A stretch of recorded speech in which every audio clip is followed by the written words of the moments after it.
Hello everyone, welcome back to my channel. So guys, आज के lecture में हम लोग स्टार्ट करने जा रहे हैं क्वेश्चन नंबर 5। फोर्थ तक के क्वेश्चन हम कर चुके हैं और अगर आपने उसको नहीं देखा है तो आपको लिंक वीडियो के डिस्क्रिप्शन बॉक्स में मिल जाएगा, आप वहां जाके देख सकते हैं। तो आइए स्टार्ट करते हैं। क्वेश्चन नंबर 5 में देखिए क्या कह रहा है। A limited commences the production on 1 January 2017। The material cost is ₹16 per unit is ₹16 per unit and wages ₹24 per unit. ठीक है, यहाँ पे हमें जो ये है मटेरियल कॉस्ट, ये कॉस्ट है, देखो पेमेंट साइड आएगा। ठीक है, वेजेस है, खर्चे हमारे, ये भी पेमेंट साइड आएगा। यहाँ पे करंट से सिर्फ करंट लायबिलिटी नहीं दे रखा हमें, यहाँ पे हमें रिसिप्ट ऑफ पेमेंट दे रखा है। जो जो चीज़ें हमने रिसिप्ट की होंगी वो रिसिप्ट में लिखेंगे और जो जो चीज़ हमने पेमेंट की होगी वो पेमेंट में लिखेंगे। जैसे कि मटेरियल कॉस्ट है, हमने पेमेंट किया होगा तो उसको पेमेंट में लिखेंगे। आगे लिखा हुआ है in addition variable expenses. Variable expenses है, ये अभी तक जितने भी पढ़े हमने सारे एक्सपेंसेस है, सारे पेमेंट साइड आएंगे। Variable expenses are expected to be ₹8 per unit and fixed expenses ₹30,000 per month. 30,000 per month fixed expenses है, मतलब हर जगह 30,000 ही आएगा। ठीक है, पेमेंट फॉर मटेरियल्स। अब देखो यहाँ पे बता रखा है कि हम पेमेंट किस तरीके से करते हैं। पेमेंट फॉर मटेरियल, जो पेमेंट है मटेरियल के लिए, मटेरियल कहाँ पे, ये रहा। The material cost is ₹16 per unit. तो इसके लिए जो पेमेंट है वो किस तरीके से करते हैं। Payment for material is to be made in the month following the purchase. In the month following the purchase का मतलब होता है following the purchase. Following the purchase का मतलब यहाँ पे होता है कि नेक्स्ट मंथ। देखो यहाँ पे अगर हम जो पेमेंट करते हैं वो कुछ हिसाब होता है कि पेमेंट जो हम उसी वक्त कर देते हैं जब वो एक्सपेंसेस इनकर्ड हो रहा है, या उसमें टाइम देते हैं, कितना टाइम देते हैं, 1 मंथ 2 मंथ, इस तरीके से होता है जैसे कैश बजट में था। ठीक है, तो यहाँ पे दे रखा payment for material is to be made in the month following the purchase. Following the purchase का मतलब जिस मंथ हम परचेज करते हैं ना उस मंथ में नहीं, उससे नेक्स्ट मंथ में। फॉलोइंग मतलब समझाया था ना, इन द मंथ फॉलो मतलब एक मंथ और नेक्स्ट जो उसके बाद आता है उसमें हम पेमेंट करते हैं। इसका मतलब हमने अगर कोई माल खरीदा है आज तो हम आज पेमेंट नहीं करेंगे, 1 महीने बाद करते हैं। ठीक है, 1 महीने का गैप। आगे लिखा हुआ है 1/3 ऑफ सेल। जितना भी हम सेल करते हैं उसका 1/3 of a sale units to be for cash. जो भी हम सेल करते हैं उसका 1/3 तो हम क्या करते हैं, कैश में देते हैं। बाकी का एंड द रेस्ट मतलब जो बाकी का बच गया balance on the credit to be settled in the following month. और वो सेटल करते हैं क्रेडिट पर, वो भी नेक्स्ट मंथ में। फॉलोइंग मंथ अभी बताया मैंने। Expenses are payable in the month in which they are incurred. यहाँ पे एक्सपेंसेस की बात हो रही है, जो भी एक्सपेंसेस इनकर्ड होते हैं वो उसी मंथ में पेमेंट कर देते हैं। अब देखो एक्सपेंसेस की बोल रहे हैं, एक्सपेंसेस कौन सा हो सकता है। देखो मटेरियल कॉस्ट के लिए तो अलग से बात बोलेगा। ठीक है, अभी बोली थी उसने, वो तो नहीं चलेगा। वेजेस के लिए नहीं बोला उन्होंने, वेरिएबल एक्सपेंसेस के लिए बोला है। हाँ, फिक्स्ड एक्सपेंसेस के लिए बोला है। हाँ, फिक्स्ड एक्सपेंसेस हम तभी की तभी 30,000 हर महीने दे देते हैं। ठीक है, आगे लिखा हुआ है द सेलिंग प्राइस। जो भी हमारा सेलिंग प्राइस है इज इन फिक्स्ड, वो फिक्स्ड है at ₹80 per unit. The number of units manufacture and sold are expected to be as under. कुछ यूनिट्स हैं जो कि मैन्युफैक्चर जो सोल्ड हुई हैं उनको हमें नीचे बताया गया है। जैसे जनवरी में 900, फरवरी में 1200, मार्च में 1800, अप्रैल में 2100, मई में 2100, अगेन जून में 2400। तो ये हमारा क्वेश्चन है। आगे कह रहा है prepare a statement showing the requirement of working capital from the month two month, ignore the question of stock.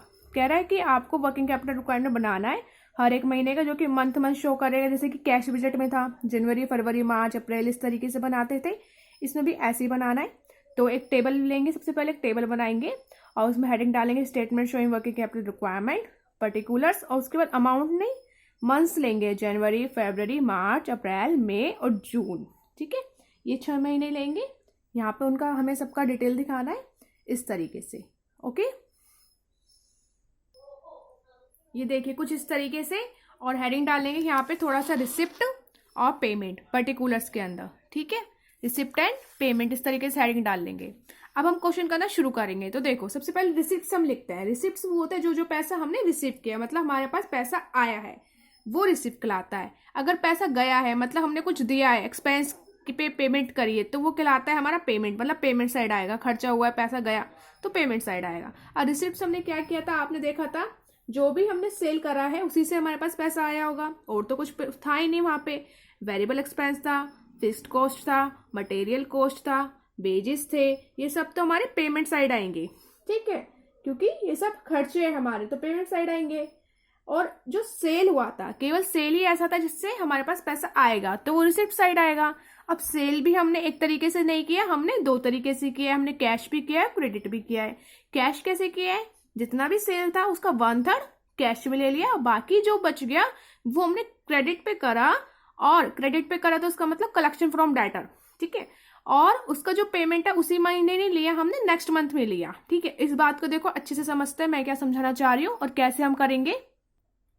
अब देखो, जैसे यहाँ पे हमें दे रखा है कि जनवरी का उठाते हैं। सबसे पहले जनवरी मंथ में हमें दे रखा है कि उस यूनिट्स है वो 900 सोल्ड हुई है, ठीक है। ये यूनिट्स हमें दे रखे 900। अब 900 यूनिट्स का प्राइस कितना है, 80 रुपीज पर यूनिट हमें गिवन है ये बुक में। 18 रुपीज पर यूनिट, मतलब 900 यूनिट्स हैं, और एक यूनिट का प्राइस कितना है, 80 रुपीज पर यूनिट। इसको हम अमाउंट निकाल लेते हैं, 9 8 जा 72 और 30, ठीक है। अब ये जो हमारी सेल हुई है टोटल, हमने इसका पैसा एकदम नहीं लिया, हमने इसके दो हिस्से करे। एक हिस्से में हमने 1/3 पकड़ा कैश में, और एक हिस्से में जितना भी बच गया वो हमने क्रेडिट पे पकड़ा, वो भी अगले महीने में। अब अगला महीना जनवरी है, ये तो अगला महीना कौन सा होगा, ये जनवरी है, तो अगला महीना फरवरी। तो उसका मतलब हाँ, 1/3 जो पैसा रिसीव किया वो जनवरी वाले कॉलम में आएगा, और जो बाकी का पैसा रिसीव किया वो फरवरी वाले कॉलम में आएगा, क्योंकि वो तो फरवरी में रिसीव किया है ना, इसलिए। समझ गए, जैसे कैश बजट में था सेम वैसे ही है, ठीक है। अब 72,000 का सेल हुआ है, अब जैसे 72,000 का सेल हुआ है, इसका हम 1/3 निकाल लेते हैं, तो इसका 1/3 आएगा 24,000, और बाकी का जो बच गया, मतलब 72 में से 24 गया तो बच गया 48,000। ये जो 48,000 जो बच गए हैं, ये हमने क्या करा, फरवरी में रिसीव किए हैं। क्यों, क्योंकि ये क्रेडिट पे थे। अब आ गया समझ में, इस तरीके से हमने ये सेल का इस तरीके से करा भाई, ठीक है। ऐसे नेक्स्ट मंथ का सेम, अभी मैंने जनवरी का बताया, ऐसे हम सिर्फ फरवरी वाला लेंगे। फरवरी को ले लेते हैं। फरवरी की कितनी यूनिट्स है हमारे पास में, 1200 यूनिट्स है टोटल। प्राइस वही 80 रुपीज है, तो कितना हो जाएगा, 12 8 जा 96, तो इसको लिखेंगे 96 और 30। अब 96 में से वही सेम काम, वेरी गुड, वही सेम काम 1/3 कैश में, बाकी सब जो बच गया क्रेडिट में, वो भी अगले महीने। अगला महीना कौन सा आएगा, मार्च, ठीक है। अब आया समझ में, तो मतलब हमने 1/3 अमाउंट तभी उसी महीने में रिसीव किया है, और बाकी का जो बच गया वो नेक्स्ट में रिसीव किया है, ठीक है। अब देखो एक चीज और, अब फरवरी वाले कॉलम में देखा जाए तो फरवरी वाले कॉलम में दो अमाउंट हो जाएंगे, एक तो जनवरी का जो क्रेडिट वाला आ रहा है, और फरवरी का खुद का जो कैश में वाला है, ये वाला जो ये वाला है, ये वाला, तो ये आ जाएगा खुद, क्योंकि कैश में था। तो दो अमाउंट फरवरी में आएंगे, तो क्या जनवरी में भी दो अमाउंट आएंगे, बताओ। नहीं, जनवरी में नहीं आ पाएंगे। क्यों नहीं आ पाएंगे, क्योंकि जनवरी में देखो एक तो 1/3 कैश का तो जाएगा ही जाएगा, अब क्रेडिट का भी आना चाहिए। क्रेडिट का कब का आएगा, वो जनवरी से पहले कौन सा मंथ है, दिसंबर वाला। लेकिन दिसंबर का तो डाटा हमें गिवन नहीं है ना गिवन।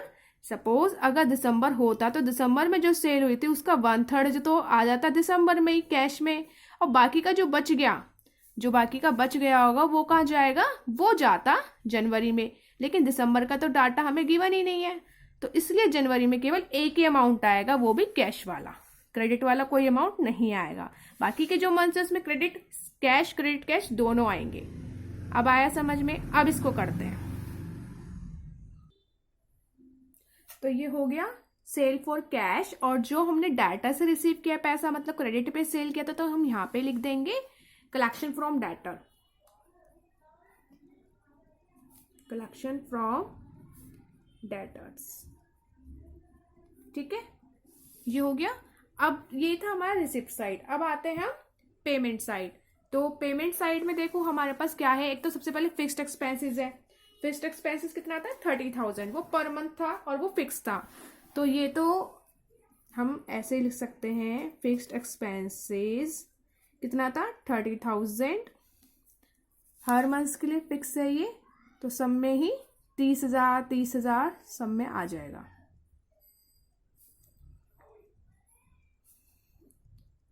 ये आ गया। अब इसके बाद है हमारे पास में पेमेंट फॉर मटेरियल। देखो मटेरियल का जो कॉस्ट था वो 16 पर यूनिट था, मतलब 16 रुपए पर यूनिट। लेकिन हमसे कह रहा था कि जो मटेरियल की जो हम पेमेंट करते हैं वो फॉलोइंग मंथ करते हैं, मतलब जिसमें हमने मटेरियल परचेज किया उसमें नहीं, उससे नेक्स्ट मंथ में करते हैं। तो देखो वही सेम कहानी अभी जैसे समझाया था। देखो जैसे जनवरी है, जनवरी में है 900 यूनिट, 900 यूनिट पे हमने मटेरियल कॉस्ट है पर यूनिट 16 रुपए, तो 16 में 144, ये हो गया अमाउंट टोटल। ठीक है, लेकिन ये जो मटेरियल कॉस्ट का जो अमाउंट है हमने जनवरी में इंकर्ड हुआ है, लेकिन जनवरी में नहीं दिया, हमने इसे फरवरी में दिया है, तो ये कहाँ जाएगा, ये फरवरी में जाएगा। और ऐसे सेम फरवरी वाला कहाँ जाएगा, मार्च में, मार्च वाला कहाँ जाएगा, अप्रैल में, अप्रैल वाला मई में, और मई वाला जून में। अब जून वाला जुलाई में जाएगा, लेकिन जुलाई का तो हम बना नहीं रहे हैं कॉलम, ये इसका तो कोई खाता है नहीं, हम नहीं बना रहे, तो वो नहीं जाएगा। ठीक है, अब सुनो, अब जनवरी में फिर क्या कोई अमाउंट आएगा या नहीं आएगा, बताओ। नहीं आएगा, क्यों नहीं आएगा, वही सेम कहानी, दिसंबर वाला जो अमाउंट इनकर्ड हुआ होगा वो आना था जनवरी में, लेकिन वो तो हमारे पास है ही नहीं, तो फिर जनवरी में कुछ भी नहीं आएगा। जनवरी के लिए सिंपल एक डैश छोटा सा लगा देंगे। ठीक है, तो इस तरीके से हमें मेटेरियल का पेमेंट करना है, नेक्स्ट मंथ करना है जनवरी फरवरी, फरवरी वाला मार्च में, मार्च वाला अप्रैल में, अप्रैल वाला मई में, मई वाला जून में, जून वाला जुलाई में, जो कि है नहीं। ठीक है, ये देखिए इस तरीके से हमने पेमेंट कर दी है मेटेरियल कॉस्ट की नेक्स्ट मंथ में। ठीक है, अब उसके बाद आता है वेजेस वाला पॉइंट। वेजेस वाला पॉइंट भी रहता है हमारे पास में, और अभी एक पॉइंट रहता है वेरिएबल एक्सपेंसेस का। वेरिएबल एक्सपेंसेस और वेजेस के रिगार्डिंग यही इंफॉर्मेशन थी कि जो भी एक्सपेंसेस इनकर्ड तभी हुए हैं, हमने तभी उनकी उसी मंथ में पेमेंट कर दी है। Expenses are payable in the month in which they are incurred. इसका मतलब ये होता है कि जिस महीने खर्चे हुए उसी महीने हमने उनको पे कर दिया है। तो वेजेस और वेरिएबल एक्सपेंसेस में हमें क्या करना है, जो जनवरी में अमाउंट इनकर्ड हुआ है वो जनवरी में ही आएगा, क्योंकि हमने जनवरी में ही उसे दे दिया।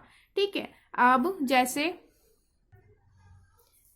जनवरी में जो यूनिट्स है वो 900 है, और जो वेजेस का प्राइस है पर यूनिट का 24 है, तो इसको आप मल्टीप्लाई करेंगे, जो भी अमाउंट आएगा वो कहाँ जाएगा, जनवरी में जाएगा। ऐसे ही सेम 900 यूनिट पे जो वेरिएबल एक्सपेंसेस का प्राइस है वो है 8 रुपीज, तो इसका जो अमाउंट आएगा वो कहाँ जाएगा, जनवरी में जाएगा। ठीक है, ऐसे सेम फरवरी के में, ऐसे मार्च में सेम। ये इसमें हमने पेमेंट में टाइम नहीं किया है, हमने डायरेक्ट उसी मंथ में पेमेंट कर दी है। ठीक है, तो इसको कर लेंगे, आसानी से निकल जाएगा ये, तो बस आपको लिखना ही है और कुछ भी नहीं करना। ये यहाँ पे मैं लिखती हूँ वेजेस, और वेजेस का अमाउंट आएगा ये 21600, नेक्स्ट आएगा 28800, 43200, नेक्स्ट आएगा 50400, 50400, क्योंकि यहाँ पे 2100 यूनिट दोनों में सेम है ना, इसलिए। आगे आएगा 576। ठीक है, ये हो गया वेजेस का। ऐसे सेम वेरिएबल एक्सपेंसेस का लिखना है, वेरिएबल एक्सपेंसेस। ठीक है, इसका लिख लेंगे, ये लिख लिया है। अब इसका टोटल कर देंगे हम, यहाँ पे इसका टोटल आएगा 588, इसका आएगा 828, नेक्स्ट आएगा 106800।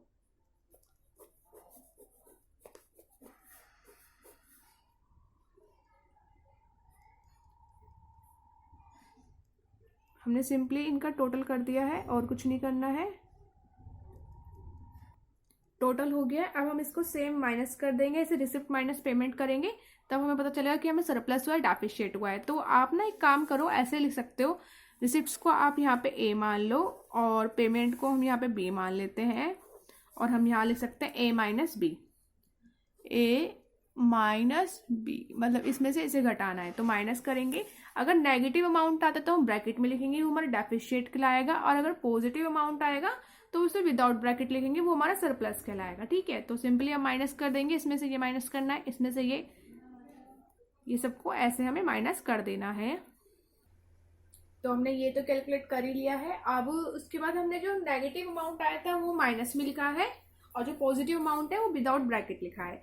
अब इसके बाद हमें क्यूमुलेटिव सरप्लस या डेफिसिट निकालना है। क्यूमुलेटिव निकालना आसान है, कुछ भी नहीं है। आपको ये वाला तो ऐसे ही रहेगा, माइनस में है तो ब्रैकेट हमें लगाना है। उसके नेक्स्ट देखिए, ये भी माइनस में है तो ये क्या हो जाएगा, इसके साथ ये प्लस हो जाएगा और इसे प्लस करेंगे तो ये 37600 आएगा।